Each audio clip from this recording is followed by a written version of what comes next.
Hello and welcome to everyone in VV education services. आज हम यहाँ पर देखेंगे एमबीए सेकंड सेमेस्टर में ह्यूमन रिसोर्स मैनेजमेंट की 4th यूनिट को, जिसमें आज हम यहाँ पर डिस्क्राइब करने वाले हैं methods of main power research. देखो, जो ये methods of main power research है ना, ये मेन हेडिंग है। अब इसमें सब हेडिंग है हमारा रिक्रूटमेंट। रिक्रूटमेंट क्या होता है? रिक्रूटमेंट एक ऐसी प्रोसेस होती है जिसमें ऑर्गेनाइजेशन सर्च करता है पोटेंशियल एप्लीकेंट को, जो ऑर्गेनाइजेशन में जॉब ओपनिंग चल रही है उसके लिए वो अप्लाई करे। मतलब रिक्रूटमेंट क्या है? एक लिंकिंग फंक्शन है, जो मतलब जिसको जॉब चाहिए, ऐसे पर्सन को जिसके पास जॉब है, ऐसे पर्सन तक या ऐसे ऑर्गेनाइजेशन तक पहुंचाने का काम करती है। तो इस प्रोसेस को क्या कहा जाता है? रिक्रूटमेंट कहा जाता है।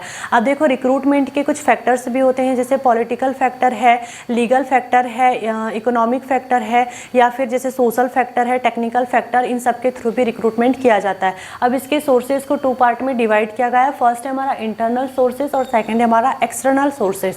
तो जो इंटरनल सोर्सेज होता है, मतलब इंटरनल मींस ऑर्गेनाइजेशन के अंदर ही जो एम्प्लॉय काम कर रहे हैं, ऐसे ही मतलब ये समझ लो, एक फॉर एग्जांपल कि जैसे ऑर्गेनाइजेशन में अगर कोई टॉप लेवल पर कोई वैकेंसी निकलने वाली है, तो उस वैकेंसी को ऑर्गेनाइजेशन में जो पहले से काम कर रहे हैं ऐसे एम्प्लॉय से ही फुलफिल कर दिया जाता है। मतलब अगर एम्प्लॉय का प्रमोशन कर दिया जाए तो इससे वो पोजीशन को या पोस्ट को फुलफिल किया जा सकता है। तो ये कहाँ से हो रहा है?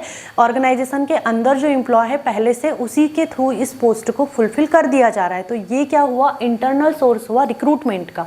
अब देखो, एक्सटर्नल सोर्स में क्या होता है? एक्सटर्नल सोर्स में क्या होता है? जैसे कैंपस प्लेसमेंट होते हैं, उसमें ये जो एक्सटर्नल सोर्सेस है वो इस चीज़ में देखने को मिलती है। मतलब जैसे बाहर से आते हैं एप्लीकेंट, या फिर जो कैंडिडेट या कुछ जैसे कॉन्ट्रैक्टर होते हैं, जो मतलब कहना चाहिए कि एप्लीकेंट या जो कैंडिडेट है वो प्रोवाइड करवाते हैं कि आप इनका सिलेक्शन करवा लो। तो मतलब बाहर से जो आ रहा है और सिलेक्ट हो रहा है उस पोजीशन के लिए, तो उसको कहा जाता है एक्सटर्नल सोर्सेस रिक्रूटमेंट का। तो ये था रिक्रूटमेंट के फैक्टर और सोर्सेस। अब हम यहाँ पर सेकंड टॉपिक देखते हैं, attracting and selecting human resource. इसमें ये देखो, ये भी मेन हेडिंग है। अब इसके अंदर जो सब हेडिंग है वो है सिलेक्शन। देखो, सिलेक्शन क्या होता है? सिलेक्शन भी एक ऐसी प्रोसेस होती है जिसमें मतलब कहना चाहिए कि कोई ऑर्गेनाइजेशन है या कंपनी है, उसमें कोई पोस्ट या पोजीशन अगर खाली है, तो उस पोस्ट या पोजीशन को फुलफिल करने के लिए जो सुटेबल एप्लीकेंट है या एम्प्लॉय है, उनको रिक्वायर्ड उनकी जो भी क्वालिफिकेशन है उसके साथ में यहाँ पर शॉर्टलिस्ट किया जाता है। शॉर्टलिस्ट करते हैं मतलब सिलेक्ट करते हैं। तो ये जो प्रोसेस होती है उसी को सिलेक्शन कहा जाता है। तो ये क्या था? सिलेक्शन। और सिलेक्शन टेस्ट क्या होता है कि सिलेक्शन टेस्ट में एक छोटा सा जो सिलेक्टेड पर्सन रहते हैं ना, उनका एक छोटा सा इंटरव्यू या टेस्ट लिया जाता है, जिसमें हम ये देखते हैं कि उनमें क्या टैलेंट है, क्या मतलब क्वालिफिकेशंस है उनके, या फिर कहना चाहिए कि क्या एबिलिटी है, क्या नॉलेज है। इन सारी चीज़ों को उस सिलेक्शन टेस्ट में देखा जाता है। ठीक, अब वैसे ही सिलेक्शन प्रोसेस भी होती है। सिलेक्शन प्रोसेस में सबसे पहले देखो, रिसेप्शनिस्ट के पास में आप जाते हैं, फिर वहाँ पर आपका प्राइमरी इंटरव्यू होता है। प्राइमरी इंटरव्यू होने के बाद में आपको ब्लैंक एप्लीकेशन फॉर्म दिया जाता है। उसके बाद में आपका सिलेक्शन टेस्ट होता है, जैसे मैंने अभी आपको बताया। उसके बाद में आपका सिलेक्शन इंटरव्यू होता है, फिर चेकिंग रेफरेंस होता है। चेकिंग रेफरेंस होने के बाद में आपका फाइनल मतलब कहना चाहिए कि फाइनल इंटरव्यू होता है या फिर फाइनल सिलेक्शन होता है। ठीक, उसके बाद में आपका फिर उसके बाद में जैसे आपका फिजिकल एग्जामिनेशन होता है। फिजिकल एग्जामिनेशन होने के बाद में आपका फिर वहाँ पर जॉब ऑफर होता है। जॉब ऑफर होने के बाद में जॉब कॉन्ट्रैक्ट होता है। जॉब कॉन्ट्रैक्ट होने के बाद में फिर आपका इवोल्यूशन किया जाता है। तो ये क्या थी? जो सिलेक्शन प्रोसेस थी। फिर यहाँ पर हम देखते हैं सेकंड टॉपिक हमारा इंटरव्यू क्या होता है। देखो, इंटरव्यू ये समझ लो कि जैसे कि क्वेश्चन एंड आंसर का एक राउंड होता है, जिसमें एक पर्सन क्वेश्चन करता है और सेकंड पर्सन उसके क्वेश्चन का आंसर देता है। It means this can be 1-on-1 2-way conversation. Okay, अब हम यहाँ पर देखते हैं कि रिक्रूटमेंट एंड सिलेक्शन के बेसिक डिफरेंसेस क्या है। अब यहाँ पर इसको कुछ बेस पर हम डिस्क्राइब करते हैं। सबसे पहले देखो प्रोसेस, मतलब जो रिक्रूटमेंट की प्रोसेस होती है वो कैसी होती है, सिंपल होती है, और जो सिलेक्शन की प्रोसेस होती है वो कॉम्प्लिकेटेड होती है।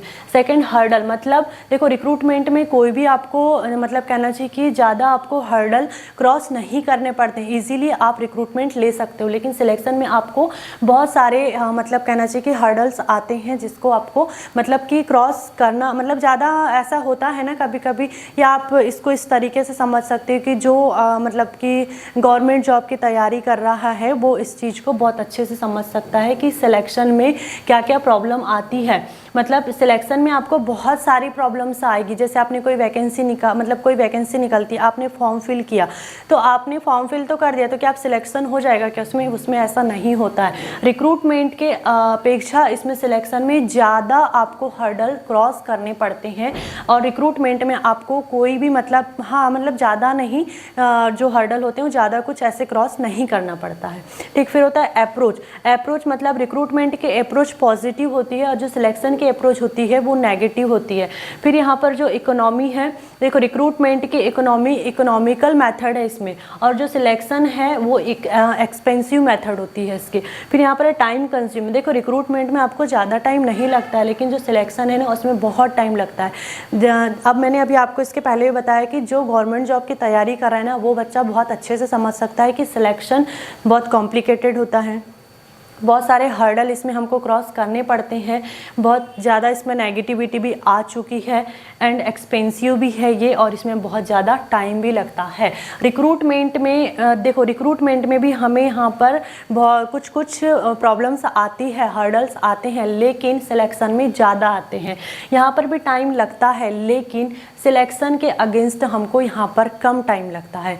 तो ये थे कुछ बेसिक डिफरेंसेस रिक्रूटमेंट और सिलेक्शन के। I hope this topic is clear and thank you for watching this video.